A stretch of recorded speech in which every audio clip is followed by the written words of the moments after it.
kenapa kamu bawa semangka lagi? Loh. Habis ini nanti kan ada fun time. Aku ada live hack lagi, tapi kali ini pasti berhasil. Pasti berhasil ya? Tapi pakai semangka, tapi pasti berhasil. Tenang Oke, aja. oke. Tapi sebelum kita mulai, Kita mau doa dulu ya. Mari Voltagers, kita mau berdoa. Tuhan, thank you Tuhan atas berkat-Mu hari ini. Kita bisa berkumpul bersama, kita mau ibadah bareng Tuhan. Sertai kami Roh Kudus, biarlah hari ini kita mendapatkan sesuatu dan bisa menjadi berguna untuk hidup kami selanjutnya. Thank you Tuhan. Dalam namamu kami telah berdoa dan mengucap syukur. Haleluya. Amin. ayo kita makan semangka. Enggak dong. Oh, Kita bukan. habis gini mau praise the Lord. So, Let's dance. Semuanya bisa bangkit berdiri bersama-sama. Tepuk tangannya seperti gini ya.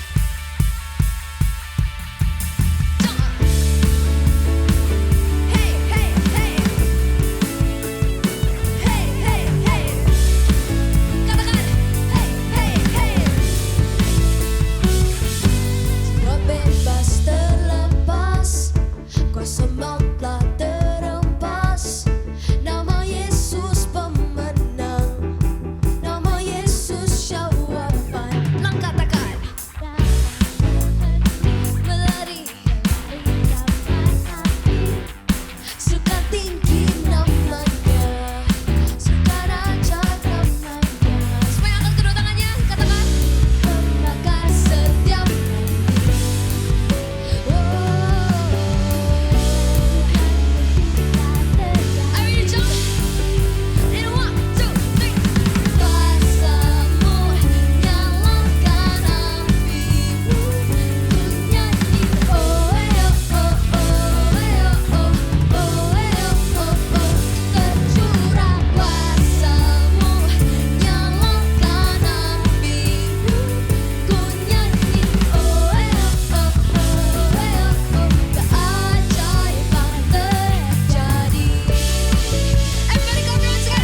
Urapi kami Tuhan dengan kuasa Roh Suci. Berikan hati yang terbeban dan penuh kasih ilahi. Penuhi kami dengan kuasa dari tempat yang tertinggi. Dan teguhkan semua kesaksian.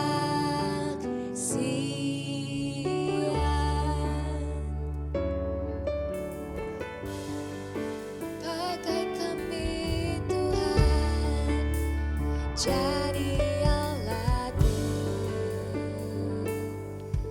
Kami datang penuhi panggilan-Mu Tuhan. Dengan apa yang dapat kami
Tidak ada seorang pun yang menganggap kami mudah dan bahkan rendah karena kami mudah Tuhan. Tapi oleh karena roh-Mu ada di tengah-tengah kami, di hidup kami, itu yang membuat kami jadi impactful.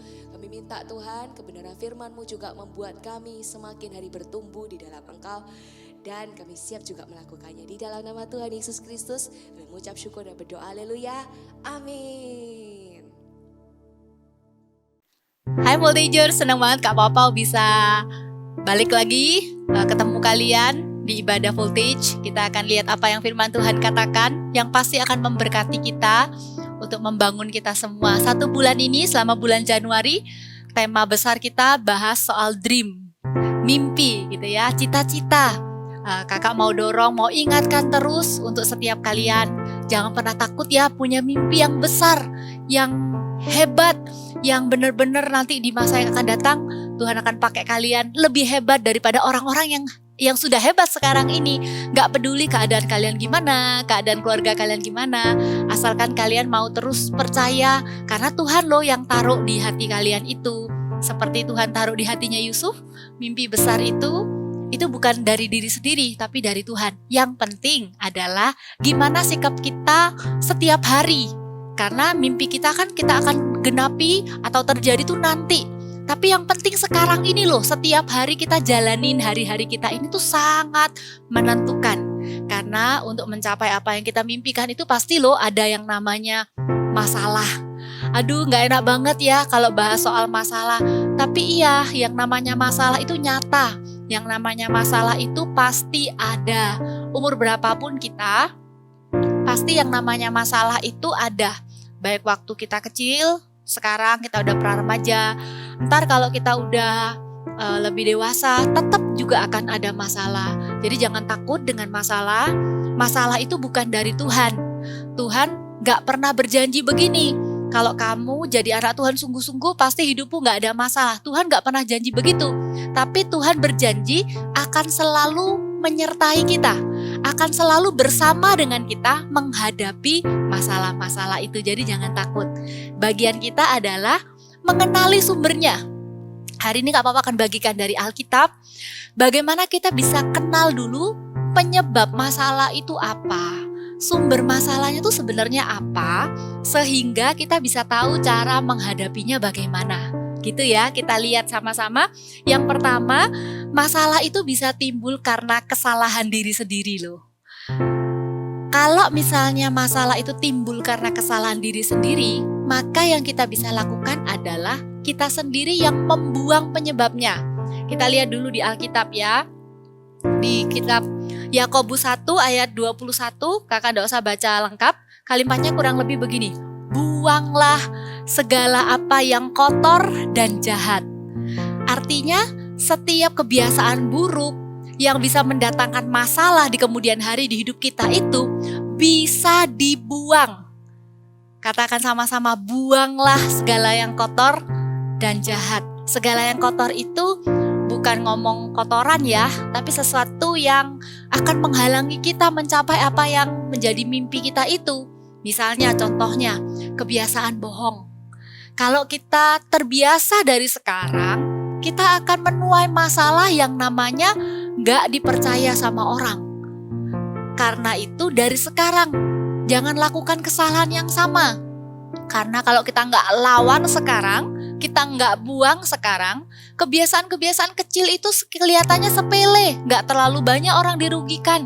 Itu bisa jadi sebuah karakter kalau waktu kita besar nanti dan akan menghalangi kita, akan jadi sebuah masalah yang besar di kemudian hari. Contohnya lagi, kebiasaan suka menunda. Aduh masih lama, nanti aja. Nanti kalau sudah deket waktunya baru dikerjakan. Lama-lama kita terbiasa jadi malas. Malas itu kelihatannya enggak kok, enggak merugikan siapa-siapa. Tapi tahukah kalian bahwa kemalasan itu adalah masalah terbesar seseorang? Orang enggak bisa sukses, orang enggak bisa berhasil sebenarnya bukan karena enggak ada kesempatan. Bukan karena orang salah, kayak seperti pilih kasih. Oh dia yang punya kelebihan, dia yang dipilih. Bukan, tapi yang pertama-tama adalah karakter. Karena itu kalau misalnya kita merasa, iya ya aku ini masih males, ayo diberesin dari sekarang. Karena ada masalah-masalah yang muncul itu karena kesalahan diri kita sendiri. Caranya gimana? Ayo segera fix it. Buang itu. Latih diri kita untuk melawan. Kalau kita biasa males, ya ayo kita berusaha lebih tertata, lebih punya planning. Walaupun tugasnya masih jauh-jauh hari, kita sudah planningkan akan selesaikan kapan dan tidak mepet-mepet waktunya. Itu yang pertama. Kemudian yang kedua, masalah datang dalam bentuk godaan. Jadi kalau yang pertama tuh karena kebiasaan buruk diri sendiri ya. Kalau yang kedua itu karena adanya temptation. Temptation itu bisa jadi sebuah masalah yang besar loh di hidup kita. Waktu di ceritanya Yusuf juga ngalamin. Masalahnya Yusuf itu bukan hanya dibuang, dijual sama saudara-saudaranya. Tapi masalah yang kemudian datang dalam kehidupan Yusuf itu datang dalam bentuk godaan. Kita lihat sama-sama di Kejadian 39. Ada seorang yang namanya istri Potifar itu menggoda Yusuf. Yusuf sudah bilang gak mau. Bagaimana aku melakukan kejahatan yang besar ini dan berbuat dosa terhadap Allah? Yusuf udah jawab gitu. Tapi lihat di Kejadian 39 ayat 10, walaupun dari hari ke hari perempuan itu membujuk Yusuf, Yusuf tidak mendengarkan bujukannya itu untuk tidur di sisinya dan bersetubuh dengan dia. Perzinahan atau kejahatan zina, yaitu ada wanita yang menggoda Yusuf. Wanita ini sudah punya suami gitu ya. Ini suatu yang keji di mata Tuhan. Tapi godaan ini itu firman Tuhan katakan datang setiap hari. What a man. Yusuf itu adalah orang yang selalu berani berkata enggak sama godaan. Karena kalau kita kalah dengan yang namanya godaan, maka kita akan trap into a bigger trouble. Kita bisa jatuh dalam masalah yang lebih besar. Godaan itu adalah masalah yang harus kita hadapi. Cara Yusuf hadapi gimana? Yaitu dengan lari. Kalau orang bilang ya, jangan lari dari masalah, jangan jadi cuek, matikan handphone, gak mau balas. Tapi khusus masalah yang satu ini, masalah yang datang dalam bentuk godaan, maka kita boleh lari. Artinya jauhi godaan itu. Sumber godaannya apa? Jauhi. Waktu kakak berdoa, Tuhan ingatkan kakak, Voltagers, hati-hati dengan dua godaan ini ya, terutama di masa-masa kalian masih sekolah online, sering ada di rumah, yaitu godaan untuk addiction and pornography. Pornografi, kecanduan dan pornografi. Kecanduan itu apa? Kecanduan itu ketika kamu tidak bisa berhenti melakukan sesuatu yang kamu suka. Memangnya salah, misalnya suka main game? Enggak. Boleh kok main game as long as it is a pleasure. Itu adalah sesuatu yang menjadi sebuah hiburan.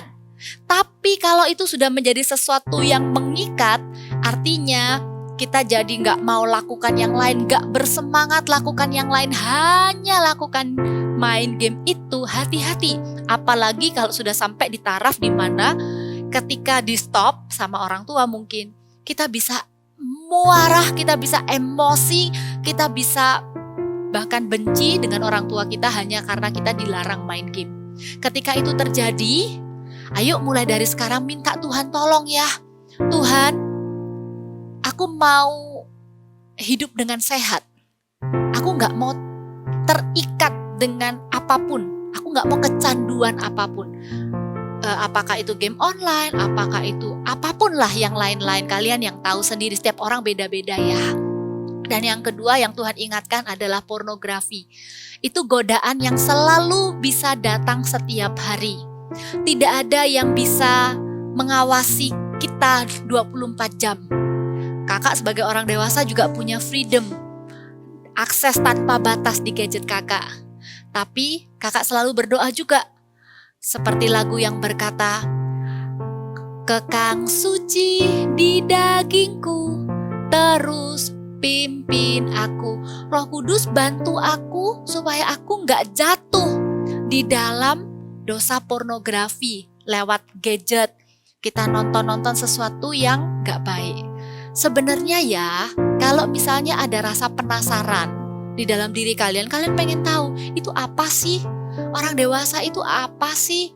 Itu artinya yang kalian butuhkan adalah sex education.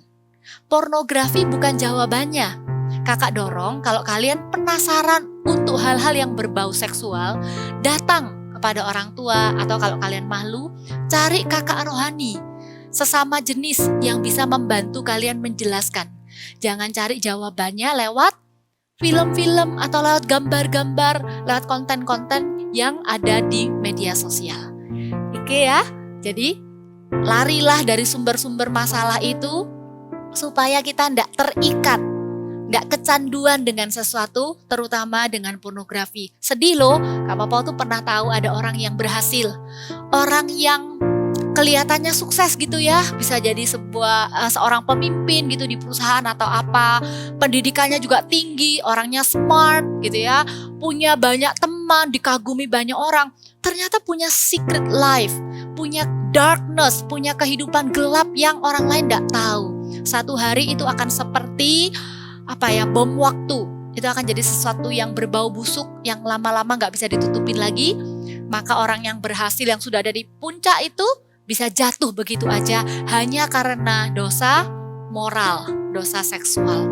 Dari sekarang yuk Voltagers, Tuhan akan memberi kalian kekuatan menghadapi masalah yang datang dalam bentuk godaan ini. Katakan amin. Amin ya, seperti Yusuf yang sudah lari dari godaan istri Potifar. Walaupun akhirnya muncul masalah yang ketiga. Kalau dari ceritanya Yusuf, yang ketiga adalah masalah yang muncul akibat perlakuan orang lain. Kadangkala kita tuh udah bener ya, kita tuh udah jagain hidup kita kayak Yusuf, udah berani nolak sesuatu yang salah, tapi ternyata malah difitnah. Kalian tahu ya ceritanya, kalau Yusuf itu lari, terus istri Potifar itu memfitnah Yusuf dan berkata, ini orang ya malah mau buat jahat sama aku. Padahal yang jahat siapa? Dan suaminya, yaitu Potifar, percaya kepada istrinya. Akhirnya Potifar marah, kemudian memasukkan Yusuf ke dalam penjara. Penjara itu adalah tempat tahanan para raja. Dan dikatakan di sana Yusuf itu dipenjara padahal dia tidak salah. Masalah yang ketiga yang kita bisa hadapi di hidup ini adalah ketika kita menerima perlakuan orang lain yang gak baik. Bisa jadi kita juga difitnah. Teman kita ngejelekin kita, ngomongin sesuatu yang salah, yang jelek tentang kita. Kita tidak perlu balas. Kita tidak perlu berusaha bela diri. Tenang aja, sama seperti Yusuf. Punya hati yang dijaga gitu. Kita tuh gak bisa loh mengatur orang itu mau jahat atau enggak sama kita. Tapi yang pasti kita tuh bisa mengatur hati kita ini. Kita bisa membuat keputusan apakah kita mau tetap punya hati yang baik atau hati kita jadi ikut jahat.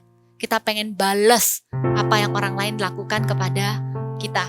Waktu Yusuf difitnah sama istri Potifar, Yusuf itu tidak punya yang namanya mental korban. Yusuf gak nyalahkan siapa-siapa. Yusuf di dalam penjara itu gak cuman diem, duduk dengan wajah sedih, kasihan ya aku tuh padahal udah berusaha lakukan yang benar tapi kok ternyata kayak gini hasilnya. Bahkan Yusuf gak pernah menyalahkan Tuhan juga. Jangan sampai ya kita salahkan Tuhan. Tuhan, aku nih udah pelayanan kok malah ada masalah. Tuhan, aku tuh udah gak bales waktu temenku gini kok malah aku yang dapat masalah. Tetaplah tenang. Tetaplah jaga supaya hati kita ini adalah hati yang baik dan berkenan di hadapan Tuhan. Kejadian 39 ayat 21 berkata, tetapi Tuhan menyertai Yusuf dan melimpahkan kasih setianya kepadanya dan membuat Yusuf kesayangan bagi kepala penjara itu. Di dalam penjara pun Yusuf tetap merupakan orang yang baik. Hatinya tidak jadi jahat hanya karena orang buat jahat sama dia. Di dalam penjara, Yusuf juga memperhatikan sesama teman yang ada di penjara itu. Yusuf gak egois. Yusuf gak cuma mikirin diri sendiri. Kemudian Yusuf nggak menyesali kenapa aku nih udah bener tapi kok aku malah dihukum padahal aku nggak salah. Normalnya pasti ada rasa tidak puas, rasanya pengen membela diri. Tapi ada waktunya di mana Tuhan akan memampukan kita itu untuk tetap tenang. Seperti itu yang Yusuf lakukan. Yusuf bisa berbuat baik justru kepada orang lain. Kalau kalian lihat nanti baca ya ayat-ayat di bawahnya itu sangat menarik. Yusuf itu bisa menemukan kalau temennya itu wajahnya muram. Bayangin ya, bisa perhatian sama orang lain. Hari ini kok wajahnya agak muram ya, padahal dia sendiri punya masalah. Tapi dia bisa perhatian sama orang lain. Dia tanya tuh sama temennya, kamu hari ini wajahnya kok muram? Terus temennya cerita tentang mimpinya. Singkat cerita, Yusuf membantu temannya itu mengartikan mimpinya. Akhirnya temennya itu beneran bisa keluar dari penjara itu. Waktu itu Yusuf itu sempat bilang, tolong ya bilang sama raja kalau aku ada di sini, aku tidak bersalah. Tapi sedihnya temennya yang sudah dikembalikan ke posisinya, kembali ke istana, karena terlalu senang dengan pekerjaannya kembali, temennya ini jadi lupa sama Yusuf. Tidak tanggung-tanggung, Alkitab catat 2 tahun Yusuf itu dilupakan. Tapi lihat, Yusuf tidak jadi pahit hati, tidak jadi kecewa dan marah. Yusuf tetap menjaga hatinya baik. Tahu dari mana? Karena waktu nanti Yusuf dipercaya jadi penguasa, tidak pernah ada tuh ceritanya Yusuf itu membalas Potifar atau istri Potifar dipanggil terus dihukum. Atau temennya tadi yang lupa sama janjinya ini dipanggil terus dipecat atau dihukum. Gak ada. Yang ada adalah Yusuf itu benar-benar menjaga supaya hatinya itu tidak menjadi jahat. Sekalipun orang lain bisa melakukan hal yang jahat. Masalah yang ketiga tadi bisa datang karena perbuatan orang lain. Tapi respon kita, sikap kita terhadap masalah itu akan membuat hasilnya berbeda. Amin. Kak Popo percaya kalian akan pilih untuk menjadi seperti Yusuf yang hatinya tetap baik. Dan yang terakhir adalah masalah yang butuh mujizat Tuhan. Ada masalah yang kita tidak bisa selesaikan sendiri. Contoh, kalau tadi 3 poin yang tadi itu kita masing-masing tahu caranya. Ada di tangan kita. Masalah yang datang karena kesalahan diri sendiri, ya udah ayo kita berjuang. Perbaiki kebiasaan buruk, buang. Masalah yang datang karena godaan, kita bisa lari. Kita bisa menghindar. Masalah yang datang karena perlakuan orang lain, kita bisa tetap berusaha jaga hati untuk tidak membalas. Tapi masalah yang keempat, itu adalah masalah yang memang hanya Tuhan yang bisa menolong. Contohnya, ada keluarga kita yang sakit, sudah dibawa ke dokter, tapi juga belum ada kesembuhan. Kalau masalah seperti itu sepertinya memang hanya Tuhan yang bisa menolong. Satu lagi, mengubah hati orang. Ada orang teman kita salah paham sama kita udah berusaha baik, kita udah gak bales dia punya kesalahan, kita udah menabur kebaikan, tapi belum berubah. Maka itu adalah bagian dari masalah yang keempat yang adalah masalah yang butuh mujizat Tuhan. Yusuf juga ngalami hal yang sama. Menjadi kesayangan kepala penjara gak membuat Yusuf bisa keluar dari penjara. Berbuat baik sama temannya sesama tawanan juga gak membuat Yusuf bisa keluar dari penjara. Itu juga salah satu pelajaran ya, untuk kita gak pernah mengandalkan manusia. Tapi percayalah hanya kepada Tuhan aja.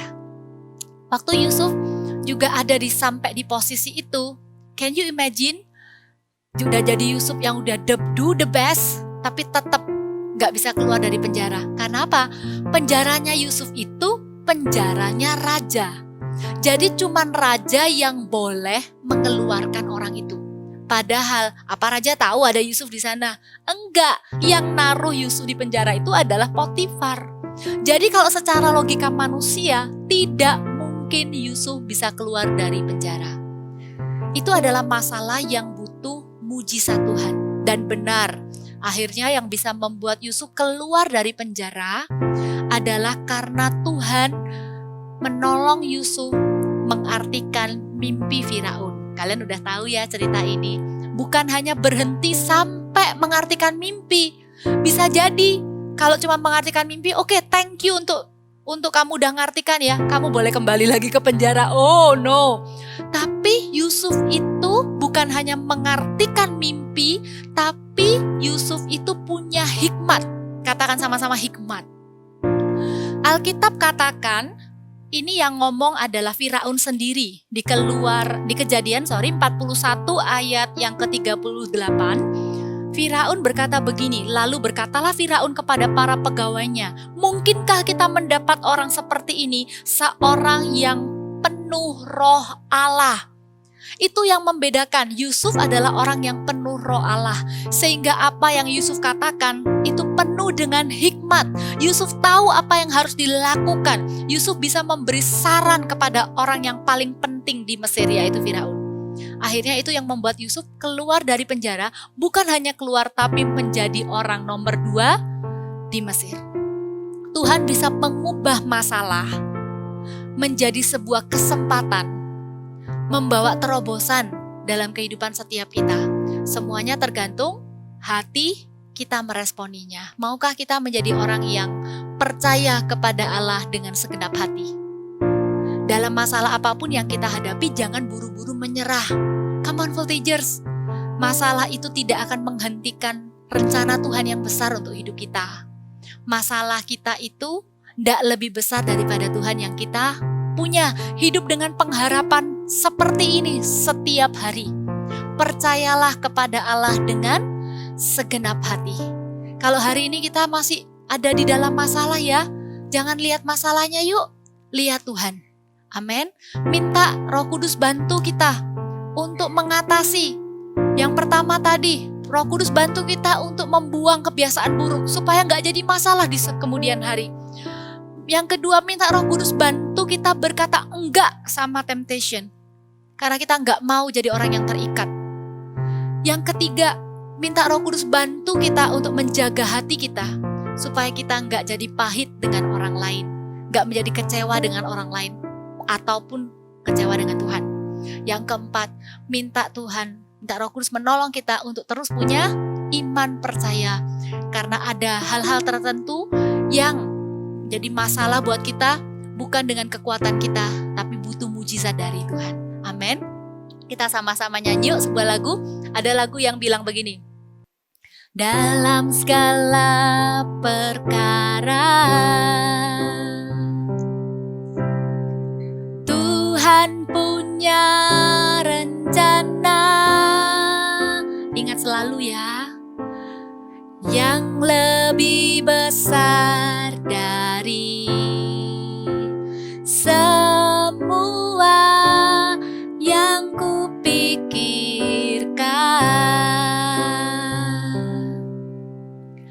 Apapun yang kau perbuat,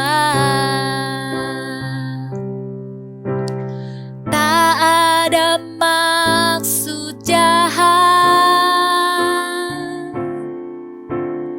sebab itu ku lakukan semua denganmu Tuhan.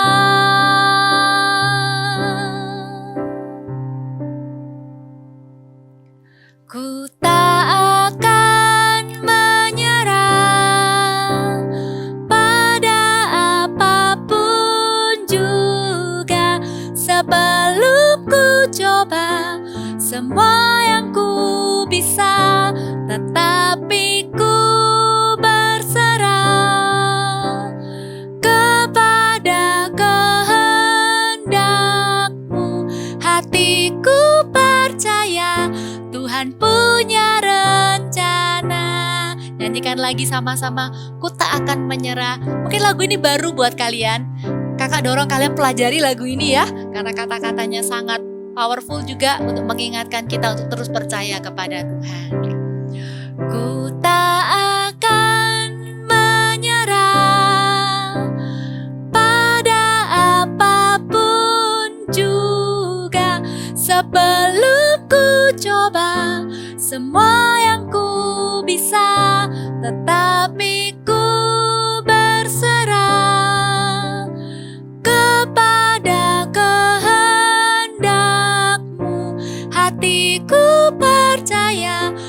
Tuhan punya rencana.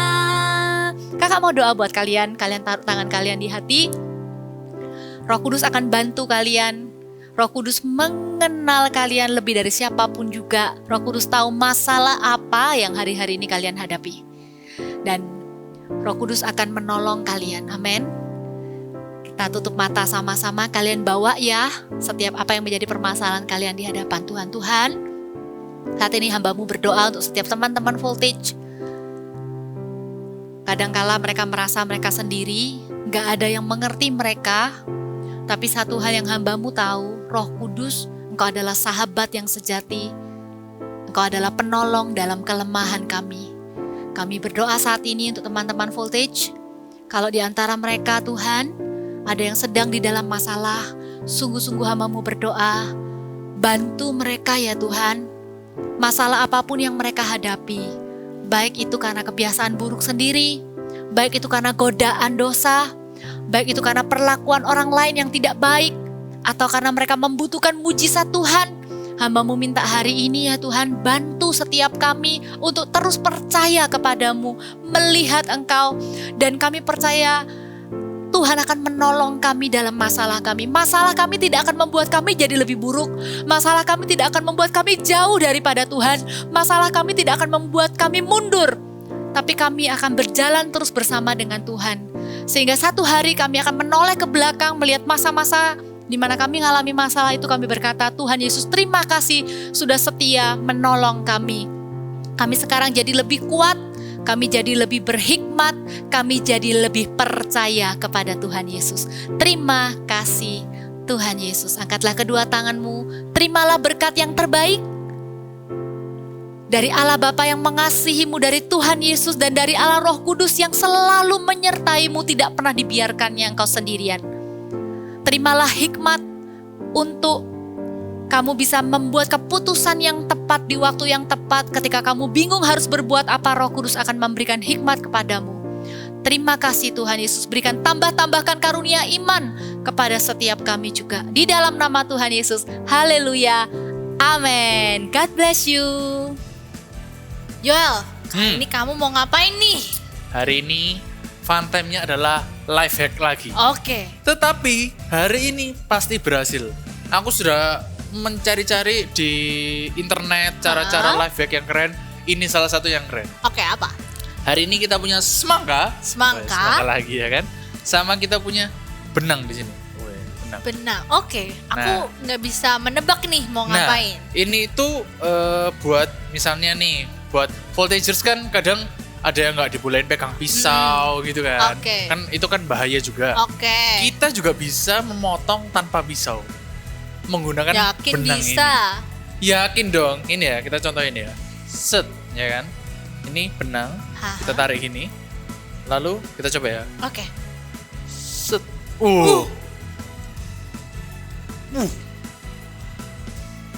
Bisa?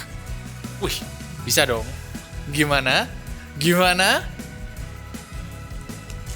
Weh, Beneran berhasil bisa. kan? Coba aku makan ya. Boleh, Lagi. boleh. Wih, bisa dong. Kenapa tidak? Set. Ih, gak apa-apa lah, merahnya aja. Gimana voltagers? Bagi kalian yang gak boleh pakai pisau, susah, pakai benang, tetap bisa motong. Wah, kamu keren banget Joel. Kamu semangat dan berusaha walaupun yang sebelumnya gagal, tapi kali ini kamu berhasil. Bener, kuncinya itu ya voltagers, tetap semangat dan juga terus berusaha. Bener banget. Sekian live hack dari YouTubers terkenal. Jangan lupa untuk like, Comment. dan subscribe. Bye-bye. Bye-bye.